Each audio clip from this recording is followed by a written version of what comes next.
Bonjour à tous, merci d'être là, très heureux d'être là avec vous, d'être à Bordeaux. Donc voilà, pour cette conférence. Arrêtons de tout mettre sur le dos des managers. Alors bien entendu, on remercie tous les sponsors, on vous en a parlé ce matin en introduction. Oui, on a des beaux locaux, on a des moyens, on a des orateurs qui viennent qui sont défrayés, hein, on me paye le train, etc. C'est aussi grâce aux sponsors, donc merci à eux. Sans eux, c'est très compliqué de faire des événements. Et on vous en a parlé aussi ce matin. Allez les voir cet après-midi et demain après-midi pour les rencontrer, échanger avec eux, réseauter, etc. Donc, ce dont je vais vous parler d'abord, c'est un constat que j'ai pu faire moi-même et que j'ai pu partager avec mes pairs, avec des élèves, des personnes avec qui j'ai travaillé, le réseau, toutes les personnes avec qui j'ai pu travailler. Un peu un sentiment, c'est déjà voilà, faire des transformations, c'est dur, c'est la merde des transfos. On entend quoi par là? C'est que c'est très dur de provoquer du changement. Pas mal de gens arrivent à provoquer du changement, mais que ce changement il soit suivi dans la durée, c'est assez dur. Et souvent, on va avoir des transformations un peu de façade. On se remaquille. On peut parler de faux agile. Je crois que c'est Claude Aubry qui avait introduit ce terme-là. On va parler de cargo culte, un terme qu'on aime bien en tant qu'agiliste. Voilà, on reproduit les gestes sans vraiment comprendre ce qui se passe derrière. Et bon, souvent, on renomme, mais bon, globalement, on fait comme avant. Et souvent, voilà, dans ce groupe de gens qui accompagnent, qui mènent des transfos, on a envie de se dire « Ah là là, c'est la faute aux managers. C'est à cause d'eux que ça se passe mal, ou que ça avance pas, ou que ça perdure pas.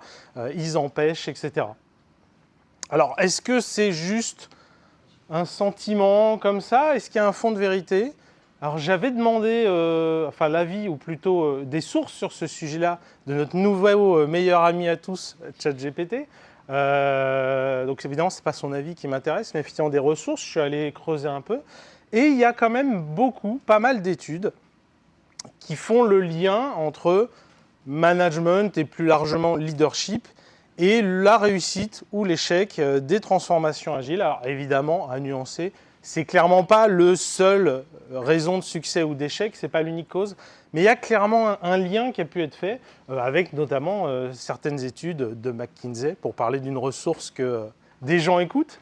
Voilà. Bon, déjà, c'est bien de se dire que j'ai raison de faire cette conférence. On va pouvoir continuer. Mais d'abord, j'aimerais vérifier quelque chose avec un petit sondage. Alors déjà, dans la salle, qui est manager actuellement? Ah, il y en a quand même pas mal. Ah, voilà. Très bien, merci.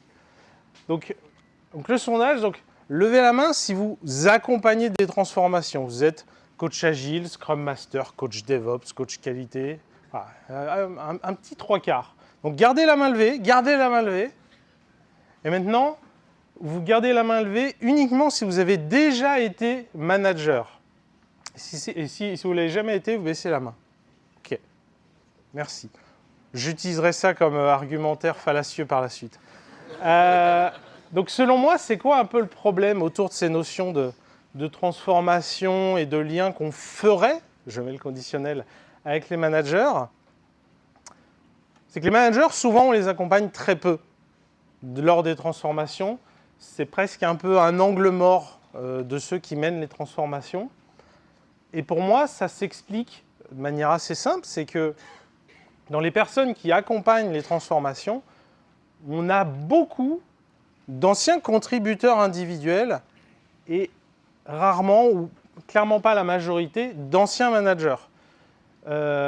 Et ça va beaucoup teinter justement la perception qu'on a des managers, de leur rôle, de leur quotidien, etc. Parce que la réalité, c'est que quand on ne l'a pas vécu, on ne se rend pas compte que être manager, ça franchement avoir une vie de merde. Franchement, c'est galère, c'est chiant. Et donc voilà, un peu un mot d'ordre que je vais vraiment passer tout au long, c'est faisons preuve d'empathie pour eux parce que franchement, ils galèrent, ils portent beaucoup de choses et c'est compliqué. Et justement, je vais commencer par une première mise en situation sur un des sujets peut-être les plus clivants et qu'on connaît tous. Voilà, les augmentations. Tous les ans, on se voit pour ce moment magique pour négocier, ça dépend du contexte. C'est le contexte où juste on reçoit. Le sujet des augmentations, donc voilà. Alors normalement, si vous êtes manager, vous allez vous reconnaître.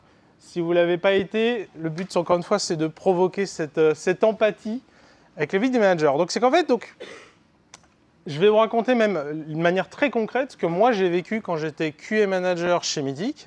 Donc j'étais manager de l'équipe de QA. Voilà. Et comment je l'ai vécu. Donc c'est évidemment très teinté au contexte que j'avais. Donc chez Mythic, en tout cas à ce moment-là, mais je ne pense pas que ça ait changé. En gros, on m'a dit, voilà le budget pour augmenter ton équipe, et répartis-le. Donc voilà, j'avais cette contrainte-là, je ne peux pas augmenter les gens, j'ai un budget fixe pour toute l'équipe. Pour vous raconter un peu, moi, mon équipe, à quoi elle ressemblait, on va dire, j'avais vraiment un collaborateur qui était un top performer, vraiment, il avait un impact énorme, d'ailleurs, c'était le lead de l'équipe, il avait vraiment un impact énorme sur toute la boîte. Entre nous, je lui aurais donné l'intégralité du budget, je pense que je lui aurais pas donné assez. Sachant que si je faisais ça, il me restait 0 pour le reste de l'équipe. À l'inverse du ce spectre, il y avait une personne où, bon, honnêtement, si elle posait sa démission, ça m'aurait arrangé. Voilà, c'était compliqué sous de nombreux aspects. Et au milieu, on a le reste de l'équipe qui est impliqué, est motivé, fait de son mieux, n'a pas autant d'impact que la première personne dont j'ai parlé, mais ils ont quand même de l'impact, etc. Et donc, en fait, c'est extrêmement frustrant. On se retrouve, voilà, donc j'ai une personne qui ne sert pas à grand-chose, c'est un peu rude de lui donner 0% d'augmentation, mais tout ce que je lui donne, je ne peux pas le donner aux autres. J'ai le top performer, j'aimerais tout lui donner, ça ne suffirait pas. Et au final, il faut que je partage ça en tout. Donc bon, j'ai fait ce que j'ai pu, je ne vais pas m'étaler plus. Et donc, voilà, c'est au résumé cette situation. Personne qui était content. Tout le monde déteste le manager. Hein, alors que le manager, il se déteste lui-même et qu'il fait de son mieux. Autre exemple, hein, pour aller au bout de l'exemple de l'augmentation, dans une autre boîte, moi, ce qu'on m'a raconté, c'est que en fait, donc, les augmentations, elles sont liées à l'évaluation directement. Par contre, il y a un quota sur les évaluations. C'est genre, vous avez une équipe de 10 personnes, vous n'avez le droit de nommer que 3 personnes notées excellent, qui fait mieux que ses objectifs. Et donc, c'est arrivé à la personne qui m'a raconté ça. Imaginez le manager qui va dans un entretien un petit peu lunaire pour expliquer « Alors oui, tu as explosé tous tes objectifs, mais tu es la 4e personne à le faire dans l'équipe, donc tu es juste bien et pas excellent. » Parce que je peux en nommer que 3, donc du coup, tu auras forcément l'augmentation des gens qui ont fait bien et non pas excellent.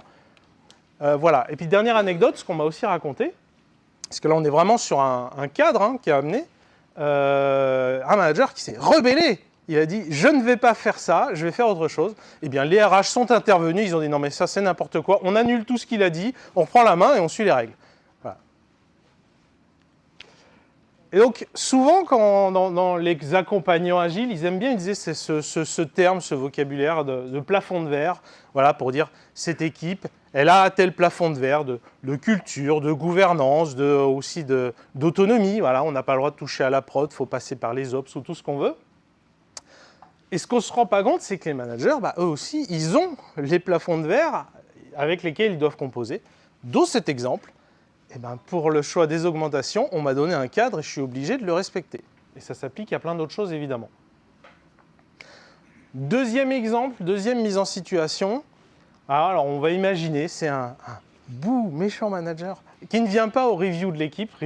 On imagine une équipe qui fait quelque chose qui ressemble à Scrum régulièrement. Effectivement, il y a une réunion qu'on ouvre aux parties prenantes, etc., pour faire le point sur la situation, partager, etc. Et donc, ce manager ne vient pas au sprint review. Donc, on imagine bien que la situation vue par le Scrum Master, Agile Master, Coach Agile, en gros, qui accompagne l'équipe, il voit ça d'un très mauvais œil. Et effectivement, lui, il voit même presque il ressent une forme de défiance entre l'équipe et le manager. Et il se dit, justement, si tu venais à la sprint review, ça aiderait à reconstruire ce lien, etc. Et puis probablement il débarque dans le bureau du manager pour dire « Ah, t'es encore pas venu, c'est pas possible, l'équipe a besoin de toi, il faut vraiment que tu viennes, etc. etc. » Et la même situation vécue par ce manager, Peut-être qu'il est à un moment de l'année où il a d'autres priorités extrêmement importantes. On revient sur les plafonds de verre. Par exemple, c'est le moment où il faut faire les budgets annuels. Et genre, littéralement, il n'y a rien de plus important, en tout cas d'un point de vue gouvernance. Juste, c'est sa première priorité, c'est ce qu'il doit faire. Et en fait, quand ce Scrum Master ou autre vient lui dire ça, en fait, il est au courant qu'il faudrait qu'il vienne. Il aimerait venir à ces sprint reviews. Mais là, ce n'est pas le moment, il ne peut pas, il galère. Donc en fait, il vient un peu appuyer là où il le sait déjà et où il a mal. Donc, comment chacun voit cette situation ? Ça se trouve, donc ce Scrum Master, coach agile ou autre, il arrive même jusqu'à se dire « Non, mais ce manager, il ne sert à rien. On ne le voit jamais dans l'équipe quand on a besoin de lui, etc. » Peut-être même qu'il se dit « Ce manager est un obstacle pour l'équipe. C'est à cause de comment il joue son rôle de manager que l'équipe n'arrive pas à pleinement performer. » Donc en fait, finalement, ce qu'il ne se rend pas compte, c'est qu'il était motivé par reconstruire la confiance avec l'équipe, et au final, tout le cheminement intellectuel qu'il a renforce la défiance existante, en se disant bah, « non mais il ne sert à rien, etc. » Puis côté manager, honnêtement, ce Scrum Master ou coach agile, il ne sert à rien. Il vient pour m'expliquer un truc que je sais déjà et qui me dérange. Donc bon, si c'est un prestataire et que je dois faire de la place, c'est peut-être lui que je sortirai. Si c'est un interne, justement, mon budget d'augmentation, je le donnerai peut-être à quelqu'un d'autre. Donc, ok, donc le manager, il y a des plafonds de verre, et finalement, le message que j'ai envie de faire passer, c'est et si on l'aidait au lieu de l'enfoncer ? Parce qu'en fait, il a un monde à gérer, et voilà, quoi. Troisième mise en situation, troisième exemple. Ça va vous parler aussi, la fameuse réorg. Voilà, tous les ans, on fait une réorg, on change les équipes, on répartit les sujets. On doit avoir un plan de staffing, notamment dans les boîtes où il y a pas mal de recours à la prestation, c'est ça aussi. Combien on fait de plus, combien on fait de moins, ou comment on change nos ressources, etc. Et alors ça, évidemment, vu par les contributeurs individuels, c'est genre, il n'y a pas grand monde. Il y a quelques personnes qui se retrouvent à être sur le projet qu'ils voulaient avec les collègues qu'ils voulaient, mais c'est presque l'exception. Il y a toujours « Ah là là, je suis passé sur le sujet qui n'est pas sexy, ça ne m'intéressait pas. Je me retrouve à travailler avec Bidule, il est relou, dans tous les sens, hein, soit parce qu'il ne faut rien, soit parce qu'il est tellement carré que ça en devient très compliqué pour les autres de travailler avec lui. » Voilà, le truc, le coup près est tombé, ça va à personne. Vu par les accompagnants agiles, alors là on se dit mais qu'est-ce qu'ils ont fait ? Ils ne nous ont pas écoutés. Ça fait des années qu'on leur dit « faut arrêter les component teams, il faut faire des équipes pluridisciplinaires avec toutes les compétences ». Ils ont encore mis 2 PO dans la même équipe, on leur dit « non, un seul PO par etc. » Voilà. Ils ont fait n'importe quoi. Ils ne nous écoutent pas. Et en fait, vécu par le manager, c'est que il arrive dans un contexte où déjà il doit le sortir, ce plan de réorg. Il a aussi une temporalité qui est limitée pour le faire. Il y a une complexité incroyable entre le nombre de personnes, les compétences de chacun, les sujets qui arrivent. Et oui, on essaye tant bien que mal de tenir en compte les relations entre les personnes parce qu'on est quand même conscient que des gens qui ne s'entendent pas vont moins bien travailler ensemble. Et on sort quelque chose.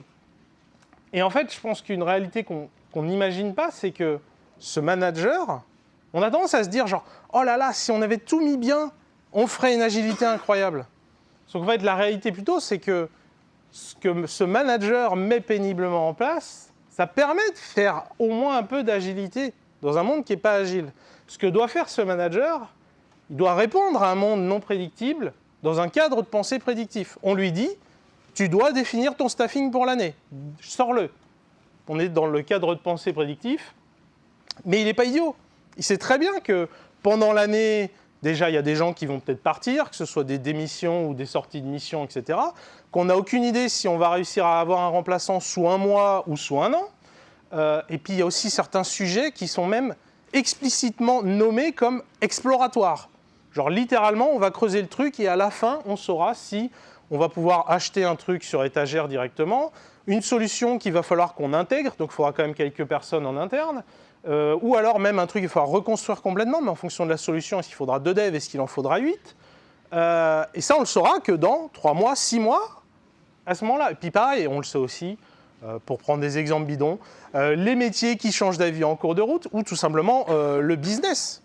Il y a des changements d'opportunités qui arrivent. Donc il le sait, que son plan, c'est le plan A, et pour le moment, dans sa tête, il a déjà un plan B, C, D, Et donc, voilà, arrêtons de tout mettre sur le dos du manager, c'est le nom de la conférence, parce que voilà, je pense qu'on visualise assez peu cette idée-là. On voit bien s'ils avaient fait un truc super, on fonctionnerait génialement bien. On n'imagine pas de ce que ce serait s'il n'avait même pas fait ça. Donc, un point que je veux vraiment vous passer, c'est l'importance de prendre du recul sur notre propre attitude, parce que si on a un a priori, en l'occurrence par rapport au manager, c'est quel a priori qui sera le plus constructif? Est-ce que c'est, voilà, je suis convaincu que les managers, ils ont un impact négatif, ou à l'inverse, je suis convaincu que les managers, ils ont un impact positif? Je vais vous parler du biais de confirmation. Il y a pas mal de boucles de feedback, indépendamment du fait que le biais de confirmation, c'est un biais cognitif. Donc les biais cognitifs, c'est des choses auxquelles on est soumis, et même quand on en est conscient, on a toujours ce mécanisme au fond de nous qui fonctionne. Mais voilà, donc les biais de confirmation, déjà, on a tendance à focaliser nos observations sur ce qu'on pense déjà savoir. Et donc, on se retrouve mécaniquement à observer ce qu'on cherche. Si vous êtes persuadé que le manager, il ne sert à rien, il est contre-productif, quand il va sortir une décision difficile, vous allez voir tous les impacts négatifs et pas voir les impacts positifs de cette décision. Et il y a un autre aspect que j'ai mis sur la droite de groupe, c'est que généralement, on ne s'en rend même pas compte, notre comportement, nos attitudes, elles reflètent notre opinion. Et du coup, le groupe qui est autour de nous, notamment les groupes auprès desquels on a une influence, je vous souhaite que ce soit le cas, si vous accompagnez une équipe, je vous souhaite d'avoir de l'influence dans cette équipe, elle va avoir tendance à sentir ça et à penser pareil du coup. Et du coup, vous vous retrouvez dans un groupe qui a une attitude qui correspond à votre pensée, donc ça confirme tout ça, donc ça se renferme. Donc là, clairement, si on part de l'idée que le manager, il ne sert à rien, vous allez observer tous les éléments qui vous font dire que oui, il ne sert à rien, et le groupe autour de vous va vous faire dire que oui, il ne sert à rien. Donc je vous invite plutôt à penser qu'il serve à quelque chose. Donc pour moi, voilà, on fait vraiment partie du problème. Pour accompagner les managers, on doit d'abord changer notre propre attitude et donc notre perception des managers. Les managers, ils sont utiles. Si vous ne le pensez pas, vous n'arriverez pas à les accompagner. C'est aussi simple que ça, et en fait, une fois que je l'ai dit, ça semble une évidence. Un manager ne va pas se laisser accompagner par quelqu'un qui pense qu'il ne sert à rien, en fait.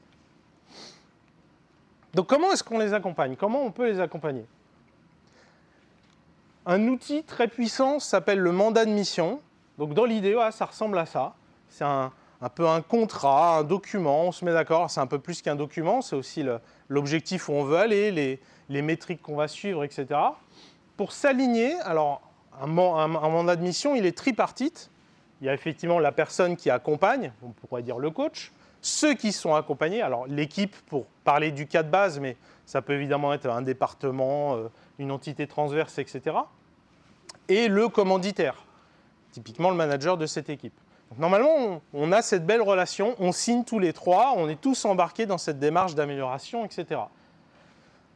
En pratique, généralement, ce qu'on voit un peu trop souvent, c'est plutôt un bel escalier. C'est le commanditaire, le manager, demande au coach, à l'accompagnant, d'accompagner l'équipe. Et ça remonte surtout pas. Hein. Il ne va pas se positionner en se disant « et puis moi aussi, tu m'accompagnes ». Non, le coach ne coach surtout pas le manager. Donc dans les faits, voilà, on a plutôt ça. Et ça, c'est vraiment problématique, parce qu'on peut aussi parler de systémique. Le manager, il fait partie du système de l'équipe. Donc si d'office, on le met sur le côté en disant « non mais tous les problèmes, c'est l'équipe, tu accompagnes juste l'équipe », à un moment donné, ça risque de coincer. Donc alors pourquoi on a trop souvent ça? Pourquoi trop souvent le coach ne coach surtout pas le manager? Alors une vérité assez brute, c'est peut-être que l'accompagnant, il n'est pas assez cher. C'est pour ça qu'on appelle McKinsey et BCG. C'est en partie pour leurs compétences, mais c'est aussi parce que comme on les paye très cher, on va écouter ce qu'ils vont nous dire. Voilà. Plus on paye cher, plus on écoute. Maintenant, c'est pas forcément évident, notamment une fois qu'on est dans la mission de renégocier son TGM ou son salaire, vous pouvez être en interne. Bon, ça veut dire qu'il faudra d'autant plus travailler son influence en étant conscient qu'entre guillemets, si je suis un peu vulgaire, qu'on a le salaire d'un grouillot, quoi. Donc forcément derrière, mais c'est pas forcément une fatalité, mais il va falloir vraiment, il faut en être conscient. Souvent aussi, on se l'interdit. On peut parler de croyances limitantes. On pourrait le faire, mais on n'ose pas, on ne pense pas en être capable, on pense que ça n'a pas de sens, etc. Donc, j'ose espérer que dans cette conférence, je vais provoquer quelques déclics et donner quelques outils là-dessus.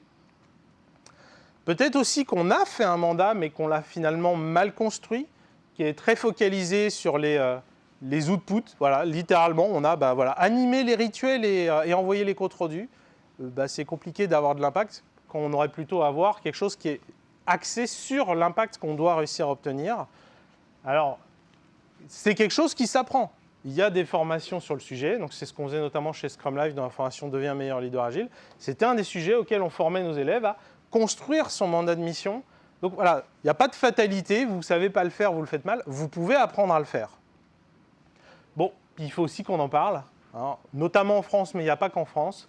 On a souvent une culture un peu toxique du manager qui sait tout, qui doit tout savoir. Et ça, je donnerai des pistes un peu plus tard aussi. Donc, est-ce que c'est fichu si aujourd'hui l'accompagnement du manager, ça ne fait pas partie du mandat? Non, ce n'est pas fichu. Je vais vous donner quelques pistes pour reconstruire son mandat. Déjà, vous pouvez aller le construire ou le mettre à jour après coup. Ça semble bizarre parce que quand on commence la mission, c'est assez naturel. On démarre la mission, on cadre la mission, on construit un mandat. Quand la mission a déjà démarré, on semble un peu bizarre. Bon, en fait, il faut y aller. Hein. Déjà, il est très possible que le ou la manager elle soit ouverte à ça. Il faut se dire que mettre un mandat de mission en place, c'est avant tout professionnel. De se dire, tiens, on va poser un cadre, on va se fixer les objectifs, on va voir comment on avance. Bon, ça va peut-être va falloir travailler, c'est embêtant, mais sur le fond, c'est avant tout une démarche professionnelle. Donc très souvent, on va plus s'interdire soi-même d'essayer, ou on n'a pas envie justement de faire l'effort que ça implique. Dans tous les cas, je vous garantis que vous aurez des discussions très intéressantes, que ça soit en découvrant que le manager en fait est très ouvert et qu'il faut l'accompagner d'une certaine manière, ou qu'au contraire, c'est complètement fichu, mais c'est vachement bien de le savoir aujourd'hui, plutôt qu'après vous avoir cramé pendant 1 an, 2 ans à essayer de porter des trucs dans tous les sens où il n'y avait aucun espoir, c'était mort. Il y a aussi une stratégie qui consiste à accompagner le manager sans le dire, que ça fait partie de votre responsabilité. Hein, et notamment quand on est dans un cas où ça serait un peu contraire à sa culture de se faire accompagner. Et puis ce qui va être très important, c'est de montrer qu'on est utile à ce manager, qu'on lui sert à quelque chose, qu'on lui apporte des choses. Parce qu'il a vraiment bien assez de choses à faire. En fait, s'il n'avait pas besoin de vous pour accompagner ses équipes, il ne vous appellerait pas. S'il vous appelle, c'est bien qu'il a besoin d'aide. Donc le but, c'est de le soulager, justement. Donc, sur ce point-là, comment on peut accompagner un manager sans le dire? Alors, est-ce qu'il faut aider le manager? C'est un bon nom, ça? Non, c'est pas ouf. Je vous propose, justement, on peut l'accompagner. Hein, voilà. J'ai un troisième qui est encore mieux. On peut coacher le manager. Bon, alors ça dépend. Il y a des managers qui savent ce que c'est le coaching et qui se font coacher. Quand on est dans ce contexte un petit peu, presque un peu toxique du « je dois tout savoir », c'est plutôt négatif le terme coaching. Moi, un terme que je vous propose, que j'ai utilisé qui marche bien, c'est on va travailler la communication. Parce qu'en fait, ça parle, c'est concret, on voit ce que c'est. Et au final, par rapport à l'impact que doit avoir un manager, il y a une grosse dimension qui est sur la communication qu'il a. Donc c'est beaucoup en lien avec ce qu'on veut. Alors par contre, c'est pas, y a une manière de le faire. Déjà, il faut toujours être factuel. Il faut partir de la situation réelle, de ce qui s'est passé. Voilà ce qui s'est passé, voilà comment ça a été perçu. Il faut toujours que ce soit actionnable. Voici ce que tu aurais pu faire, voici ce que je t'aurais recommandé de faire à la place. Je vous donne quelques exemples. Alors, c'est assez verbeux, mais bon, c'est pratique quand on regarde les slides après coup. Voilà, on va avoir la fin de mission d'un collaborateur. Il y a des choses qui arrivent. Hein. Voilà, donc, lors du départ de Bob, tu l'as annoncé à l'équipe sans prendre le temps d'expliquer les contraintes budgétaires qui ont amené à cette décision. Alors, je sais qu'en privé, tu lui as expliqué à Bob, et que, dans l'équipe, on sait qu'ils se parlent entre eux, mais ça n'a pas été vraiment une information publique venant de toi. Il n'y a pas un moment où tu l'as dit devant tout le monde. Suite à ça, l'équipe, ça l'a vraiment impacté. Alors, ok, déjà, évidemment, c'est un collègue, on a créé du lien, il s'en va, il y a cette dimension-là. Mais il y a aussi un flottement. Parce que, du coup, on ne sait pas trop vraiment ce qui s'est passé avec le départ de Bob. Donc, l'équipe elle ressent une forme d'incertitude sur ce qui va se passer pour la suite de leur mission. Est-ce qu'ils restent? Est-ce qu'ils vont s'en aller? Il y a un peu ce sentiment qu'à tout moment, ça peut s'arrêter sans crier gare. Alors, ce que tu aurais pu faire, c'est prendre un peu de temps pour expliquer à l'équipe comment ça se passe, les logiques de budgétisation, et tu vois, les contraintes avec lesquelles tu jongles pour qu'ils comprennent, voilà, on doit décider, on continue, on arrête des missions, et qu'entre guillemets, ce n'est pas un truc qui vient de nulle part, il y a une logique derrière. Donc ça permettrait de rationaliser, puis de comprendre, et puis ce qu'on va un peu dédramatiser, c'est faire un petit pot de départ. Ou même on est tous en distanciel, un petit remerciement formel en visio avec toute l'équipe. Voilà, ça aurait dédramatisé la situation. Alors, encore une fois, on part du réel, du factuel, et on propose de l'actionnable. Deuxième exemple, c'est soit donc on a un manager qui anime une réunion transverse, notamment en fait avec tous les PO des différentes équipes, et il n'arrive pas à les faire parler, et ça le gonfle. Voilà, donc lors des réunions avec les PO, à chaque fois on voit bien qu'ils disent pratiquement rien tant qu'on n'est pas arrivé aux 5 dernières minutes de la réunion, et là d'un seul coup ils se libèrent, ça parle beaucoup, c'est dommage, la réunion est finie. Donc on voit bien que ça te dérange. Et toi, tu t'en caches pas vraiment en disant, par exemple, je vais continuer de parler puisque personne ne parle. Donc moi, je comprends bien que ce genre de phrase, c'est avant tout l'expression de ta frustration. Mais par contre, il faut peut-être que tu te rendes compte que finalement, ça a sûrement l'effet inverse de ce que tu recherches. Plutôt que de les inciter à parler, au contraire, ça renforce une dynamique où c'est dur de prendre la parole pour eux. Moi, si ça te va, je te propose d'expérimenter un outil qui sert à activer la parole. L'idée, c'est qu'on va commencer la réunion par un tour de table, justement pour amener tout le monde à déjà prendre la parole une première fois. Moi, j'ai déjà fait ça ailleurs. Ça marche étonnamment bien. Et si tu veux, je peux le faire les premières fois. Là, voilà. Et en plus, on se met directement à son service. On lui propose d'activement réduire son problème. Puis un troisième et dernier exemple, on a des problématiques budgétaires. C'est un exemple qui est tiré d'une logique où on a une DSI qui refacture au métier le travail qui est fait. Et donc, du coup, les fameuses timesheets, le suivi du temps, il doit être rempli. Il doit être rempli précisément, parce que sinon, on ne peut pas facturer ou on facture mal. Voilà, donc, les équipes, OK, elles ont beaucoup de mal avec donc, le suivi du temps passé, les fameuses timesheets, qu'elles doivent remplir sur chaque sujet. Donc, ce matin, tu as fait un rappel. Ça, c'est très bien. Effectivement, il faut rappeler, c'est important, il faut remplir l'outil, etc. J'aimerais par contre qu'on parle de la manière dont tu l'as amené, parce qu'en gros, ce que tu as dit, c'est ça fait partie des règles du jeu, il faut le faire, voilà. Donc, dans les équipes, on va se dire les choses, ce n'est pas forcément le conformisme, l'attitude qui ressort le plus. Et donc, en fait, suite à ton message, c'est plutôt un ras-le-bol général qui est ressorti. Voilà, les équipes, elles se disent, genre, nous, on se donne à fond pour créer de la valeur, et à la fin, on nous reproche de ne pas avoir rempli la feuille de temps. Pour eux, ça ne colle pas et ça les amène plutôt à les démotiver plus qu'autre chose. Parce qu'on voit bien que finalement, il y a une non-perception de l'importance de cette feuille de temps. Donc, je ne suis pas en train de dire qu'il faudrait changer le système de suivi du temps passé, même si c'est un vrai sujet, on peut en parler une autre fois. Là, aujourd'hui, ce que je veux qu'on parle, c'est justement les raisons derrière ce système-là. Et je pense que ça aurait eu beaucoup de valeur d'expliquer aux équipes le problème de fond, justement le fait comment on construit les budgets, comment on refacture entre départements, pour qu'elles comprennent pourquoi c'est vraiment important de bien remplir les feuilles de temps. Et je pense que si on leur explique ça, les équipes, elles seront compréhensives et elles se prêteront plus au jeu, d'effectivement, de bien remplir les feuilles. Donc cette approche de travailler la communication, le type de résultat que ça permet d'avoir, déjà, les messages, ils sont entendus. Et on se retrouve à avancer ensemble, plutôt que de s'opposer. On n'est pas que dans la critique, on fait un état des lieux et tout de suite, on lui propose comment s'améliorer. Et de l'actionnable. Ce qui nous amène au deuxième point, c'est que, et du coup, en tant qu'accompagnant, on est utile. On apporte de la valeur sur ce qui préoccupe déjà le ou la manager. Donc le sujet d'élargir son mandat, quand aujourd'hui, effectivement, accompagner les managers, ça ne fait pas partie de son mandat, quand on est utile et qu'on apporte de la valeur au manager sur ce qui lui préoccupe, sur ce qui le préoccupe, le ou la préoccupe, Du coup, on se retrouve à construire de la confiance. On commence à être dans une relation de travail, à montrer qu'on sert à quelque chose et à devenir une personne de confiance. Donc, le paradoxe, c'est que pour élargir son mandat, avant tout, il faut déjà avoir des résultats dans son mandat existant.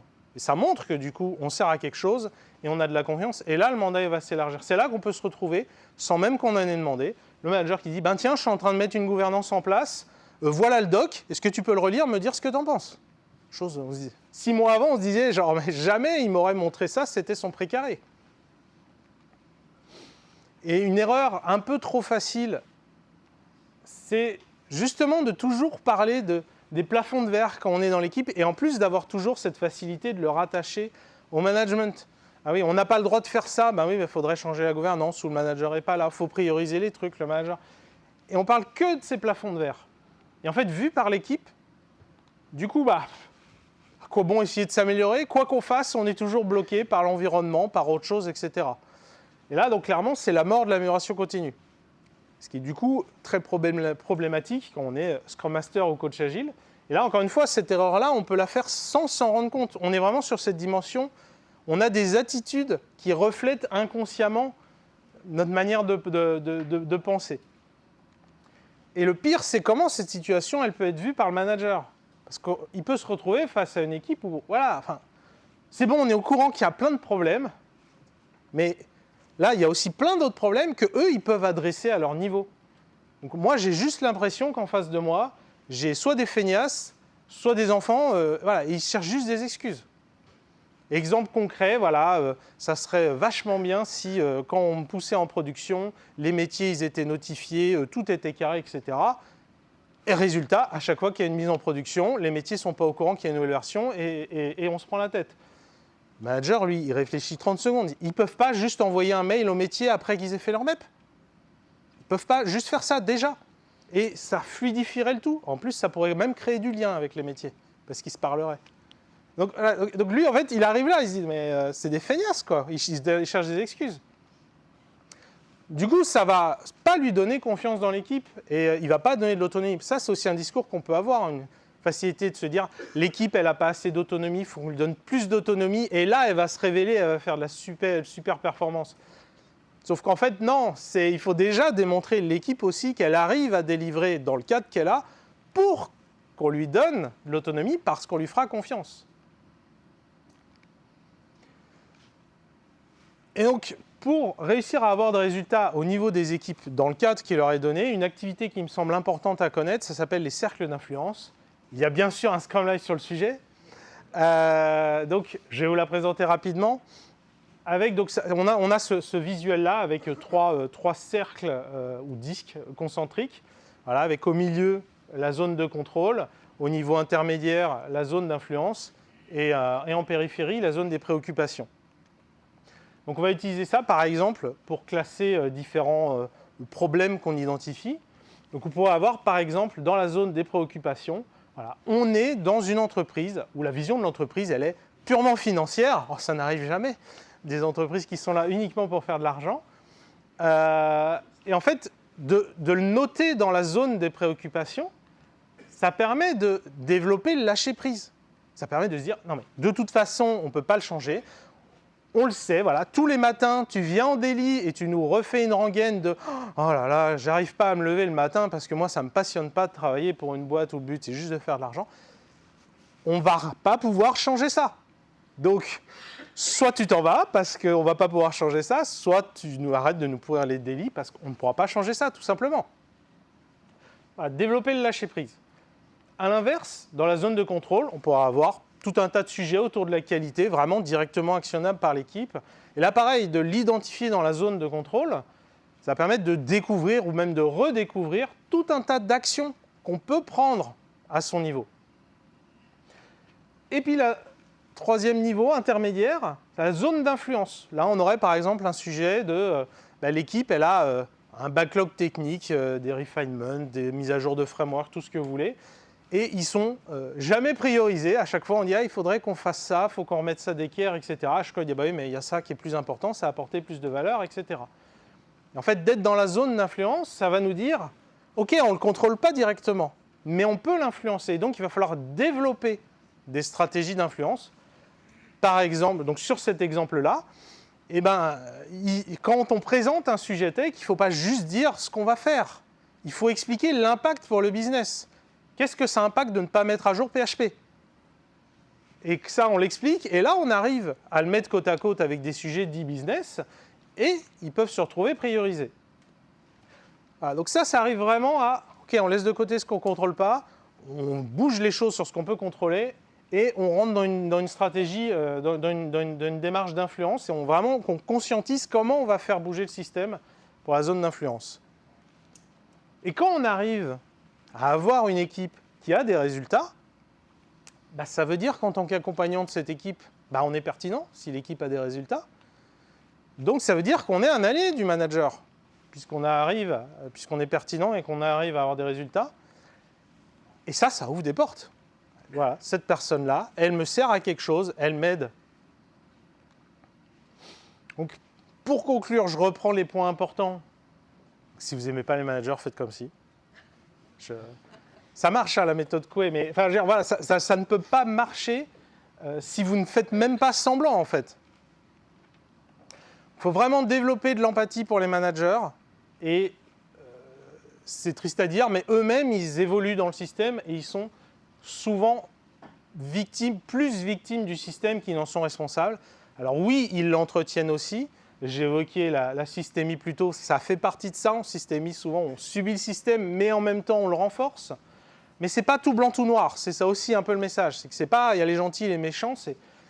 Chacun fait ce qu'il peut à son niveau pour améliorer les choses. Il faut que vous ayez des résultats dans le cadre qu'on vous a donné pour démontrer que vous êtes pertinent, que vous servez à quelque chose et du coup, pouvoir faire bouger le système.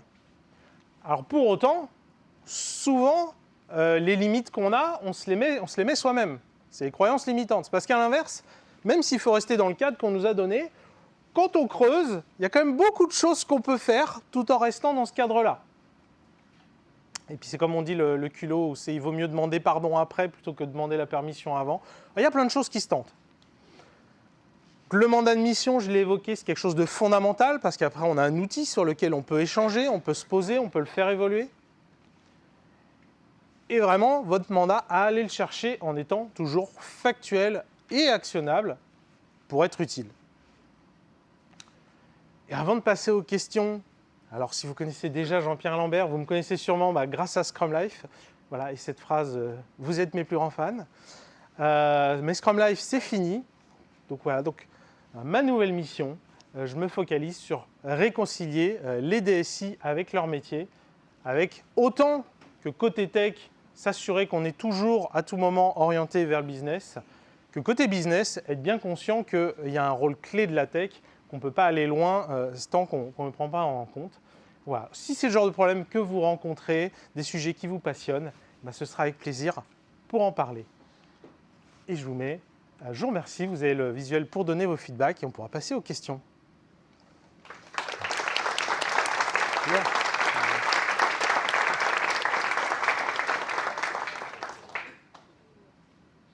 Du coup, il faut le micro pour les questions aussi. J'en vois par là. Bonjour. Déjà, merci pour la présentation. Moi, je suis business analyst et ma question, c'est plus, je viens sur un projet où normalement, on avait un Scrum Master coach agile qui nous a beaucoup aidé, surtout sur la transformation. On avait aussi un bon manager qui comprenait ça et surtout, il était aussi à l'écoute pour s'améliorer et tout. Mais à un moment donné, on avait un changement de manager.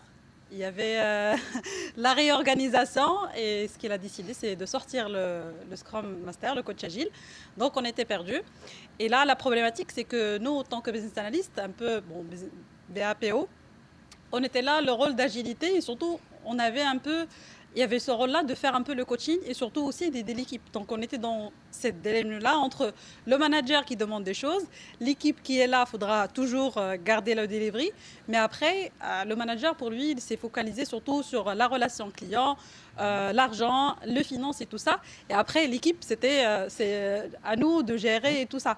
Donc là, la complexité qu'on avait, c'était surtout de comment expliquer au manager, par exemple, le fait qu'il doit être là avec l'équipe, par exemple, dans des instances pour gagner cette confiance et tout ça, parce qu'à un moment donné, on avait vraiment un grand écart. Et après, donc c'est surtout là, autant que business analyst, par exemple, comment aussi on peut aider sur ça. Il y a plein de manières d'y répondre, mais peut-être que vous pouvez assumer les responsabilités de Scrum Master en l'absence du Scrum Master.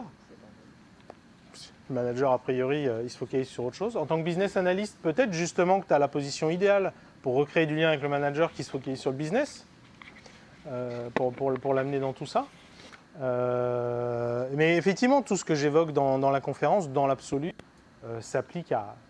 Il y a un gros focus sur les accompagnants, mais la plupart des personnes qui se retrouvent dans une équipe et qui ont des volontés d'améliorer les choses, tout ce que je raconte, globalement s'applique. Et oui, on peut aller chercher son mandat, voilà, est au clair. Okay, donc, c'est quoi ton rôle? C'est quoi notre rôle? Qu'est-ce qu'on attend de nous? Et sachant que dans un mandat, il y a même aussi la dimension en quoi nous, on a besoin de toi aussi.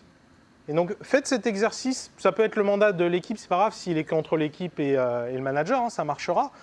Vous vous accompagnez vous-même, quoi. Et effectivement, vous dire, OK, c'est quoi les objectifs qu'on doit atteindre? C'est quoi les métriques clés qui nous permettront de nous servir de boussole d'où on va? Mais aussi de quoi nous, on a besoin pour y arriver. Ça peut autant être des choses de on a besoin d'avoir accès à telle équipe, et donc est-ce que tu nous garantis quand on aura cet accès, et si jamais on a le souci, on pourra te remonter le souci et tu feras en sorte que, mais aussi si on a besoin que tu viennes. Et il pourra du coup aussi répondre de manière plus formelle, je pense que non, tu as tort, vous n'avez pas besoin de moi pour ça, ou un entre-deux, je viens juste pour ci, je viens pour ça, etc. Mais remettez à plat votre relation, et comme je l'ai dit, dans tous les cas, vous aurez au moins des discussions super intéressantes. Voilà. Je ne sais pas, une autre question? Voilà, il faut faire le tour de la salle. On peut le faire. Ah.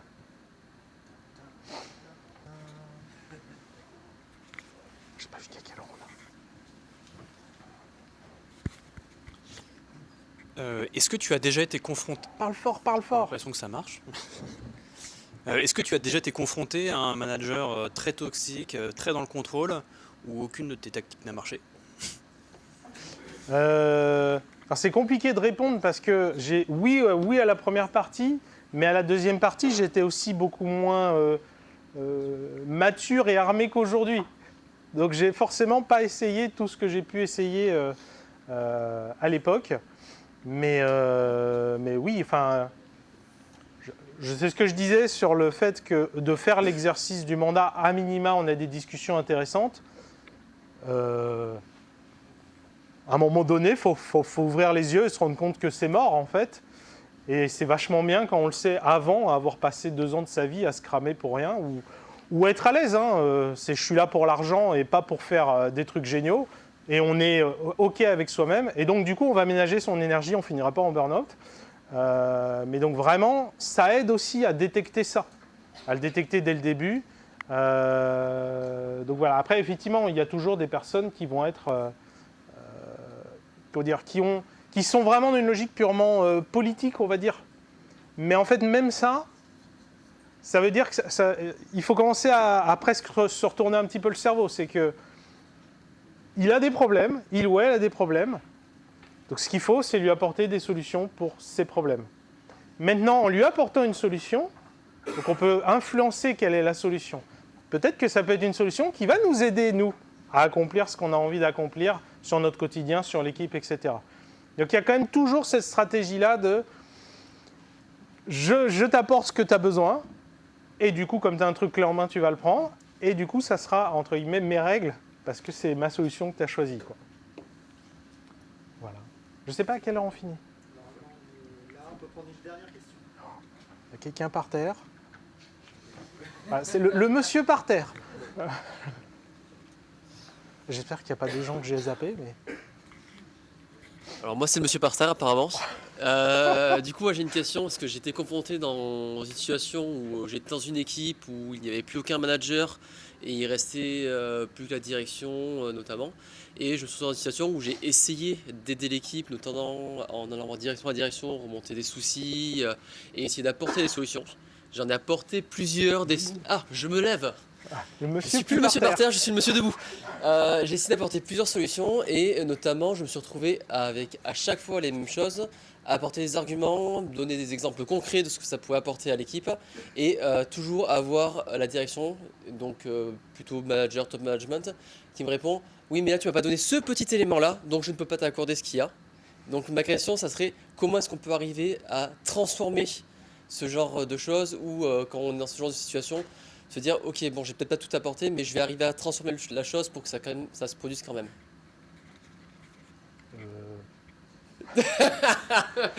Alors, j'ai 20 secondes. Et ben écoute, il faut avoir le business en tête. Ça va être très souvent, alors parfois, enfin, encore une fois, c'est très facile de regarder, mais de regarder entre guillemets d'en bas. Voilà, de ceux qui produisent, de ceux qui sont des productifs justement. Et du coup, d'avoir une vision très tronquée du monde. Bon, on en revient à la même chose. Hein. On peut aussi être dirigeant et avoir une vision tronquée. On ne se rend pas compte de l'importance clé de ces gens, justement, l'importance de la tech. Et en fait, je pense que là, je me parle par rapport à ma propre expérience. Justement, notamment, Scrum Life, c'est une entreprise que j'ai gérée. Alors, certes, ce n'est pas une boîte du CAC 40, on n'était que 3. Mais moi, ça m'a appris énormément le fait de gérer une entreprise, de me rendre compte en fait de tout ce qu'il y a de l'autre côté du miroir et que il y a des questions budgétaires, il y a des questions, il y a des stratégies, il y a énormément de choses derrière. Et je pense que il est très important d'essayer de muscler cette capacité à comprendre le business. De toute façon, ultimement, c'est la seule chose qui compte, hein, le business. Comprendre le business et comprendre les contraintes avec lesquelles il joue. Et c'est peut-être là où il faut renverser le truc, c'est lui demander quelles sont les contraintes avec lesquelles tu joues pour qu'on arrête de faire le jeu de con. Je fais un truc et ça va pas, je fais un truc, ça va pas. Ben non, on va définir ensemble les contraintes qui marchent et on en revient sur le mandat. C'est beaucoup plus compliqué à la fin de dire non mais ton truc va pas parce que, à cause d'une contrainte que j'ai oublié de dire avant. Alors après ça arrive de se tromper, le mandat doit rester quelque chose de vivant et qu'on fait évoluer. Mais voilà, quand on a eu la discussion avant sur les contraintes, c'est plus compliqué à la fin de casser un truc qui passe toutes les contraintes en fait. Ah bon, encore 2 minutes? Ouais, c'est jusqu'à 20 en fait. Quelqu'un? Non? Du coup, tu les as coupés, il s'était dit qu'il n'y aurait pas de questions. Ah, là-bas, il y a une question. Il est là. Bon, du coup, on met à contribution les participants. Donc moi, la question que je me posais, c'était la position du manager entre les équipes de la DSI. C'est pour ça c'est un lien avec ce que tu montrais tout à l'heure, et le métier, justement. Parce que, enfin voilà, moi, il y a une difficulté entre les deux et je ne sais pas ce qu'on peut attendre en fait du manager parce que il fait pas vraiment partie il n'est pas du métier, il est DSI. Et à quel point il peut s'impliquer et essayer de demander du changement côté métier. Alors, ça tire beaucoup de ficelles. Dans un monde idéal, la DSI, elle est au COMEX. Dans pas mal de boîtes qui ont besoin de se transformer, déjà, ce n'est pas le cas. Le DSI, il est en bas, en dessous du DG, peut-être même en dessous encore d'autres gens, etc. Mais donc, il y a vraiment une relation extrêmement importante, justement, à construire aussi avec le DG et avec toutes ces personnes. Et c'est un schéma qu'on voit souvent. C'est le DSI qui vient, qui change tout, et puis au final, il n'a jamais vraiment eu lui-même à son niveau le mandat de faire bouger les choses. Il y avait une intention. On dit, ouais, vas-y, fais un truc génial. Mais par contre, il n'y a pas eu le mandat en tant que tel. Dans le sens, les moyens, ça revient à ce que je disais sur le fait que quand on pose le mandat, il y a aussi les moyens dont on a besoin. Donc ce travail-là s'applique aussi, en fait, encore une fois, à tous les niveaux. Et il y a aussi cette notion d'être au clair, puisqu'après, effectivement, il y a plein d'équipes, de contextes différents, de managers différents. Et oui, on va avoir des contextes où ça va presque être l'intermédiaire. On peut challenger si c'est bien ou mal, mais une fois qu'on l'a dit, c'est plus facile de le questionner que juste on le fait comme ça. D'autres, au contraire, il va être purement sur une partie, entre guillemets, humaine. Il fluidifie le truc, il fait du sourcing, mais après, il met les personnes en relation et gère les choses. Et qui est de toute façon, on va dire, le sens de l'histoire. Le sens de l'histoire, c'est qu'il n'y ait plus de Scrum Master. Hein. C'est le manager a les atouts et les attitudes du Scrum Master ou du coach agile. Donc, mais voilà, mais on en revient toujours quand même sur cette importance de, à tous les niveaux, il faut aller chercher les choses. Et ce qui est assez, je pense, assez intéressant, c'est que finalement, quand on arrive à pousser jusqu'au bout cette question de la construction du mandat, idéalement, on arrive au stade où ce manager ou directeur vous donne ses propres objectifs. Parce que, ultimement, c'est ça. Je vais accompagner une équipe pour qu'elle marche mieux ou pour quoi que ce soit. Mais en fait, concrètement, ça va se refléter. Tu auras ton bonus parce que tu as atteint tes propres objectifs. Donc, on en revient sur la question de la toxicité. Il a peut-être un agenda caché, il ne veut pas le dire, mais on va dire dans le scénario idéal. Et plus on monte dans la hiérarchie, potentiellement, plus les directeurs sont à l'aise avec ça, en fait. On est en haut, on gère des trucs, on a des objectifs financiers, bah voilà ce sur quoi je suis attendu. Et en fait, voilà, on doit être transparent. Bah, en dessous, on est là pour aider au-dessus à avoir ses propres objectifs, quoi. Je ne sais pas si c'est trop tendancieux ce que je dis. Hein. Eh bien, merci à vous. Hop.